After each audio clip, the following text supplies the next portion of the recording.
بنیاد قمر اعلان کرد که 2 میلیون افغانی کمک به مردم پکتیا و پکتیکا و خصوصا مردم که خانواده دست داده بودند، خانهشان ویران شده بودند از دست زلزله بسیار عظیم و سخت. الحمدلله ما تونس چی کردیم؟ میخوام براتون راپور بدم. اول ما تونستیم برشان خوراکی مواد بدیم، میخواستیم برشان نان چیزی که تیار کنیم و برشان بدیم، لیکن الحمدلله ارگانا دوجه بودن این کارو میکردن، نیاز نبود که این کارو ما میکردیم.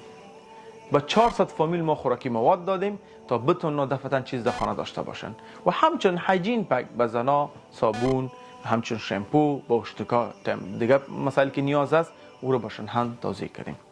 با 200 فامیل تا امیالی ما خیمه دادیم که اونا بتونن دفعتاً در زیر یک چتر بشینن. انشالله پلان بعدی چیز که ما خانهشون پس جور کنیم، خانهشون که دست دادن باشن خانهشون جور کنیم تا بتونن در یک زیر یک چتر خوب پس زندگی کنن و این خانه فقط به نام جور کردن نخواد بود، بلکه درست جور میشه تا یک زلزله اگر 6.2% باشه یا 7 باشه یا 7% باشه ما میتونیم که رو کنترل کنیم. فیصدی نه بلکه 6.2 فقط. همچنان ما انشالله باشن گاو، گوسفند چیزا خواد خریدیم تا بتونن مردم زندگیشون پس شروع کنن و مساجد و چاه باشن هم جور خواد کردیم. این بود راپور.